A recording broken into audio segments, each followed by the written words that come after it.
नमस्कार दोस्तों, कैसे हैं आप सब लोग। आपका हमारे YouTube channel GK with Nair पर स्वागत है। दोस्तों, हमने भूगोल की सीरीज़ चालू करी है। भूगोल की सीरीज़ चालू करी में जिसमें हमने सबसे पहले पढ़ाया है भारत का भौगोलिक विभाजन। अभी भी भारत का हमारा भौगोलिक विभाजन ही चल रहा है। दोस्तों, पिछली वीडियो देखने के लिए हमारे वीडियो के डिस्क्रिप्शन में लिंक दे रखी है, वहाँ जाकर आप पुराने वीडियो को देख सकते हैं। दोस्तों, हमने परसों के दिन बात करी थी उत्तर का पर्वतीय प्रदेश। क्या बात करी थी दोस्तों? उत्तर का पर्वतीय प्रदेश। हमने पढ़ाया था कि भारत के भौतिक प्रदेश को 4 भागों में बांटा गया है। 1 2 3 4 भागों में बांटा गया है। उत्तर का पर्वतीय प्रदेश, उत्तर भारत का विशाल मैदान, दक्षिण का पठार और तटवर्ती मैदान और द्वीपीय भाग। इन 4 भागों को हमने बताया कि 4 भागों में भौतिक प्रदेश को बांट रखा था। फिर हमने उत्तर का पर्वतीय प्रदेश पढ़ा दिया था। उसके अंदर हमने दर्रे भी पढ़े थे। दोस्तों, आज बात करेंगे हम सेकंड नंबर पर उत्तर भारत का विशाल मैदान। क्या बात करेंगे दोस्तों? उत्तर भारत का विशाल मैदान। दोस्तों, उत्तर भारत का जो विशाल मैदान है वो कहाँ से कहाँ तक है दोस्तों? उत्तर में हमारा जो पंजाब है, उत्तराखंड है, कौन सा जो ये वाला रीजन है। दोस्तों, हमारा जो भारत है ये ऐसे है और ऐसे है, ऐसे है। तो दोस्तों, यहाँ से ऐसे जो चालू होता है हमारा, ऐसे यहाँ से लेकर यहाँ तक पूरा जो नीचे ये जो हमारा है ये एरिया हमारा उत्तर का पर्वतीय मैदान में आता है। पर्वतीय प्रदेश है ये। क्या ये यहाँ पर हमारा क्या है? हिमालय है। यहाँ से लेकर यहाँ तक पूरा ये यहाँ तक। लेकिन जो हमारा उत्तर प्रदेश का हिस्सा है, हमारा पंजाब का हिस्सा है, हरियाणा है, दिल्ली है, हमारा कुछ भाग राजस्थान का है। किधर? पूर्वी राजस्थान और गुजरात का एरिया है। एमपी का कुछ उत्तरी एरिया है हमारा, बिहार का कुछ एरिया है, झारखंड है हमारा, पश्चिम बंगाल है, उधर मेघालय है और असम है। बाकी जो भाग है हमारा पूर्वी भाग, उत्तर पूर्वी भाग, वो हमारा पर्वतीय प्रदेश के अंतर्गत आता है। तो दोस्तों, आज बात करेंगे हम उत्तर भारत के विशाल मैदान की। दोस्तों, ये पीडीएफ भी आपको अवेलेबल हो जाएगा। आप लिंक पे जा सकते हैं और वहाँ पर हम ये पीडीएफ डाल देंगे। दोस्तों, हम बात करते हैं उत्तर भारत के विशाल मैदान की। दोस्तों, बात करते हैं हम उत्तर भारत का विशाल मैदान का जन्म कैसे हुआ। दोस्तों, हुआ ये कि हमारी जो उत्तरी नदियाँ हैं, कौन सी हमारी नदियाँ?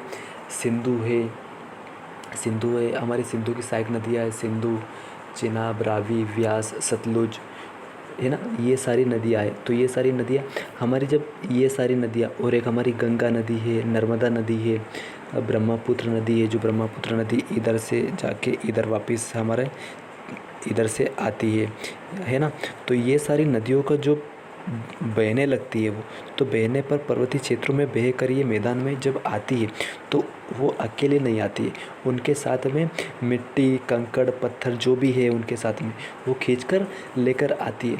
तो उनसे क्या होता है कि जब ये धीरे धीरे दर बदर दर साल टू साल क्या होता गया, वहाँ पर इन्होंने मिट्टी इकट्ठी कर दी। इस क्षेत्रों में जहाँ से वो बह कर गई है वहाँ पर इन्होंने मिट्टी इकट्ठी कर दी है। जैसे यहाँ से चलना प्रारंभ किया इसने, तो यहाँ पर चलना प्रारंभ किया, तो यहाँ से जो मिट्टी और कंकड़ पत्थर लाई थी वो कहीं पर यहाँ छोड़ दिया है, फिर मिट्टी यहाँ पर छोड़ दी है, तो कि फिर तो ऐसे इन्होंने छोड़ते गई। और आज जहाँ पर ये उत्तर का मैदान है वहाँ पर बहुत अच्छी भूमि हो गई है, क्योंकि मैदान वहाँ पर जो मिट्टी है वो बहुत ही उच्च क्वालिटी की है, बोलते जलोढ़ मिट्टी कहा जाता है जिसे।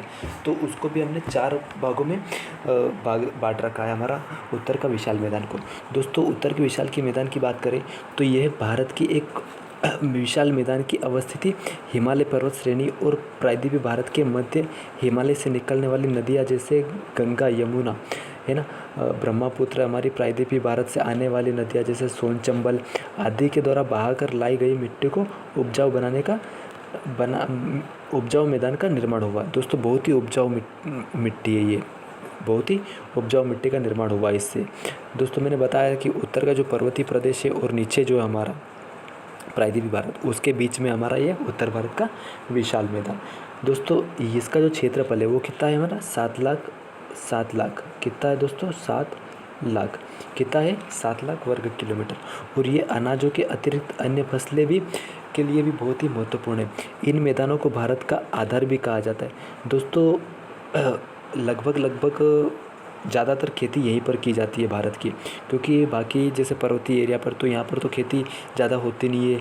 यहाँ पर सेब और जो हमारे पर्वतीय क्षेत्रों में जो कृषि है वही की जा सकती है, लेकिन जो अनाज है, मोटा अनाज है, जो दूसरी फसलें हैं, तिलहन है, दलहन है, ये सारी फसलें कहाँ पर है? यहाँ उत्तर भारत के विशाल मैदान पर ही अधिकतर होती है दोस्तों। बाकी हमारा झारखंड है, झारखंड में भी ये हमारा उत्तर का विशाल मैदान है, बिहार में है, उत्तराखंड में नहीं है, उत्तर प्रदेश में है। तो दोस्तों यहाँ पर पूर्वी राजस्थान है हमारा, उत्तरी मध्य प्रदेश है, पश्चिम बंगाल में तो अधिकतर ज़्यादा ही है।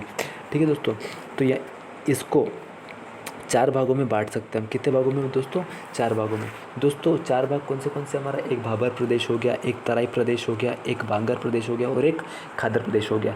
दोस्तों सबसे पहले बात करते हैं हम बाबर प्रदेश की। दोस्तों बाबर प्रदेश जो है हमारा शिवालिक कहाँ पर है दोस्तों? ये 1 2 3 4 दोस्तों 4 क्या है? ये हम हिमालय है। कौन सा हिमालय है दोस्तों? ये हमारा ऊपर का ट्रांस हिमालय। ये कौन सा है हमारा? वृहद हिमालय। ये कौन सा है हमारा? लघु और मध्य हिमालय। और ये है हमारा शिवालिक हिमालय। तो जो शिवालिक हिमालय है उस शिवालिक हिमालय के गिरी पदों में सिंधु नदियों के बीच फैला हुआ है। ठीक है दोस्तों, सिंधु एवं कहाँ पर फैला हुआ है? ये सिंधु और तीस्ता नदी दोस्तों, ये तथा हो गया। ये कौन सी? तीस्ता नदी। ठीक है दोस्तों, कौन सी है? तीस्ता नदी जानते हो दोस्तों? हमने हिमालय को 4 प्रदेशों में भी विभाजित किया था। कहाँ से? एक तो पंजाब हिमालय हमारा, कुमायूं हिमालय है, नेपाल हिमालय है, जो असम हिमालय है, पंजाब हिमालय जो हमारा कश्मीर हिमालय, कश्मीर में है जो ये जो नेपाल में नेपाल हिमालय है हमारा, और पूर्वोत्तर में असम हिमालय है। तो यहाँ पर जो है हमारा कौन सा बीच फैला हुआ है। और शिवालिक के दक्षिण में हमारा यहाँ से चालू होती है हमारी, कहाँ? यहाँ से बाबर प्रदेश चालू होता है दोस्तों। अब बाबर प्रदेश देखिए दोस्तों, ये एक क्षुद्र युक्त और कंकड़ युक्त पत्थर वाले मैदान है दोस्तों। सबसे पहले बात करूँ, मगर यहाँ से अगर नदियाँ चालू हो रही तो सबसे पहले कंकड़ पत्थर ही यहाँ पर जमा होंगे। ये स्वाभाविक बात है कि यहाँ पर कंकड़ पत्थर ही जमा होना है। तो कंकड़ पत्थर से निक्षेपण हुआ है। इस क्षेत्र में अनेक छोटी छोटी नदियाँ भूमिगत होकर अदृश्य हो जाती है दोस्तों। कंकड़ और पत्थर जो रहते हैं, अगर कंकड़ और पत्थर के बीच से अगर पानी बह रहा है तो वो अदृश्य ही होगा। वो नीचे पत्थरों के नीचे हमें दिखेगा नहीं, लेकिन 2 पत्थरों के बीच में जो गैप रहती है उसमें से बहता है। यह प्रदेश कृषि के लिए उपयोगी नहीं है दोस्तों। स्वाभाविक बात है, अगर कंकड़ पत्थर है तो वहाँ पर कृषि तो हो ही नहीं सकती है। तो ये तो सोचने वाली बात है दोस्तों। दूसरा बात करें हम तराई प्रदेश की। कौन सा? तराई प्रदेश दोस्तों। इस प्रदेश का विस्तार बाबर प्रदेश के दक्षिण में हुआ है दोस्तों। फिर इसके देखो दोस्तों, 1 2 3 4 और उसके नीचे हमारा बाबर प्रदेश है, और बाबर प्रदेश के नीचे हमारा तराई प्रदेश है दोस्तों। यहाँ पर तो कंकड़ उसने बिछा दिए। अब यहाँ पर क्या बात आएगी? यहाँ पर दलदल की बात आएगी। जो मिट्टी ला रही है वो दलदली, वहाँ पर दलदल हो जाएगा। तो दक्षिण में उसे समान अंतर है।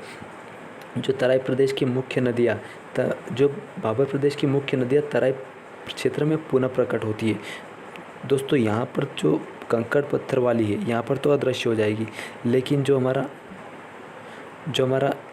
ये क्षेत्र है, कौन सा क्षेत्र? तराई क्षेत्र, उसमें वापस से ये पुनः प्रकट हो जाएगी, और जिस कारण इसे प्रदेश में दलदली क्षेत्रों का निर्माण हुआ है दोस्तों। उसके बाद जो बारीक बारीक मिट्टी है वो यहाँ पर जमा हो गई, और इसके कारण क्या? दलदली क्षेत्र हो गया है वहाँ का। तो तराई क्षेत्र भी इतना कृषि के लिए महत्वपूर्ण नहीं है दोस्तों। सीधी बात है, अगर दलदल है तो वहाँ पर कृषि कैसे हो सकती है? ठीक है दोस्तों। नदियों का पानी इधर उधर फैलकर दलदल का निर्माण करता है। उल्लेखनीय है कि यह प्रदेश पहले वनों से ढका हुआ था, जिसे वर्तमान में काटकर कृषि भूमि में परिवर्तित किया जा रहा है। अभी परिवर्तित किया जा रहा है दोस्तों, लेकिन कृषि इतनी हो नहीं पाती है वहाँ पर। ठीक है दोस्तों, क्योंकि दलदली भूमि में कृषि कैसे हो पाएगी, आप ही सोचिए। तीसरा है हमारा बांगर प्रदेश। कौन सा दोस्तों? बांगर प्रदेश। यह प्राचीन जलोढ़ से निर्मित है दोस्तों। जलोढ़ मिट्टी कौन सी है? जलोढ़ मिट्टी सबसे उपजाऊ मिट्टी में पाई जाती है दोस्तों। कौन सी? जलोढ़ मिट्टी दोस्तों। एक होती है काली मिट्टी, जिसे कपासी मिट्टी भी कहा जाता है। कौन सी? काली मिट्टी। काली मिट्टी होती है, काली मिट्टी को रेगुर मिट्टी भी कहते हैं हम। काली मिट्टी होती है, लेटराइट मिट्टी होती है। तो ये सबसे उपजाऊ जो होती है वो होती है हमारी जलोढ़ मिट्टी। कौन सी होती है? जलोढ़ मिट्टी।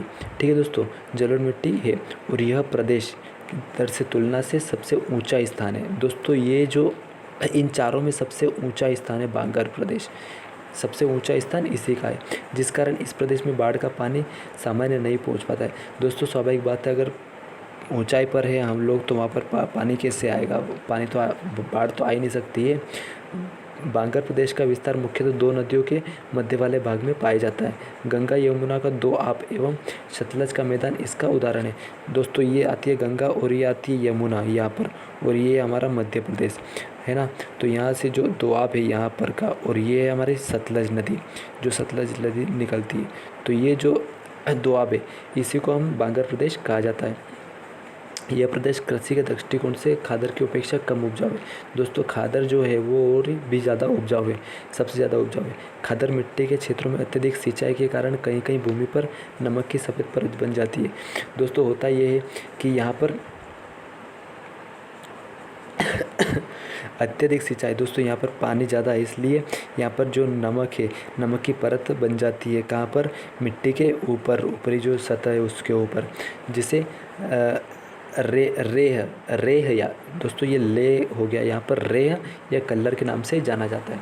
दोस्तों आखिरी बात करते हैं हम खादर प्रदेश की। किसकी? खादर प्रदेश की। दोस्तों बहुत इम्पोर्टेंट है। खादर प्रदेश नवीन जलोढ़ के नाम से जाना है। दोस्तों ये भी जलोढ़ मिट्टी का ही है। क्या है? जलोढ़ मिट्टी का। लेकिन ये खादर, जो खादर है ये बांगर से अत्यधिक महत्वपूर्ण उपजाऊ मिट्टी है ना। और सबसे उपजाऊ मिट्टी दोस्तों, सबसे उपजाऊ प्रदेश यही है, खादर प्रदेश। भारत में भी सबसे उपजाऊ प्रदेश अगर बात की जाए तो वो खादर प्रदेश ही माना जाता है, जिसे खादर कहा जाता है। यह वह भूभाग है जहाँ नदियों का बाढ़ का पानी प्रतिवर्ष पहुँचता रहता है। बिहार पूर्वी प्रदेश। दोस्तों बिहार का शौक किसे कहते हैं? कोसी नदी को। ठीक है दोस्तों, तो बिहार पूर्वी उत्तर प्रदेश, बिहार से पूर्वी उत्तर प्रदेश ही लग रहा है दोस्तों, सीधी बात है। पश्चिम बंगाल कहाँ पर है दोस्तों? बिहार से सटा हुआ। और हमारा उत्तर में है सिक्किम। आदि ऐसे क्षेत्र जो नदी घाटियों से सटे हुए खादर प्रदेश के अंतर्गत आते हैं। इसकी उपजाऊ शक्ति अन्य क्षेत्रों की अपेक्षा अत्यधिक होती है। क्षेत्रीय आधार पर भारत के उत्तर में स्थित इस विशाल मैदान को हम का मैदान, पंजाब का मैदान, राजस्थान का मैदान, गंगा के मैदान, ब्रह्मपुत्र के मैदान में भी विभक्त कर सकते हैं। दोस्तों ये पूर्वी उत्तर प्रदेश है। हमारा जो ये है सिंधु का मैदान, पंजाब का मैदान, एक तो ये सिंधु का मैदान है। क्या ये? सिंधु का मैदान, चिंटू का मैदान हो गया यहाँ पर। ये क्या है? सिंधु का मैदान। सिंधु का मैदान, पंजाब का मैदान, राजस्थान का मैदान, गंगा का मैदान, ब्रह्मपुत्र के मैदान में विभक्त कर सकते हैं। ये आज हमने 4 प्रदेश पढ़ लिए हैं। उत्तर भारत का विशाल मैदान पढ़ा है, जिसके अंतर्गत हमने पढ़ा है कौन सा पढ़ा है दोस्तों? हमने पढ़ा है एक तो भाबर प्रदेश, ये हमारा जो उत्तर भारत का मैदान जो है वो पढ़ा है हमने। और उसके अंतर्गत पढ़ा है हमने उसके अंतर्गत क्या पढ़ा है दोस्तों? उसके अंतर्गत हमने 4 भागों में उसको पढ़ा है। पहला पढ़ा है हमने भाबर, दूसरा पढ़ा है हमने तराई, और तीसरा पढ़ा है हमने खादर, और चौथा पढ़ा है हमने बांगर। ठीक है दोस्तों, तो ये 4 भाग हमने पढ़े हैं। ठीक है दोस्तों, कल हम बात करेंगे दक्षिण भारत की। आज के लिए काफ़ी है इतना। जय हिंद, जय भारत। और दोस्तों हमारी ये वीडियो अच्छी लगी तो लाइक और शेयर ज़रूर करें, और हमारा चैनल सब्सक्राइब ज़रूर करें। धन्यवाद दोस्तों, आपका दिन शुभ रहे।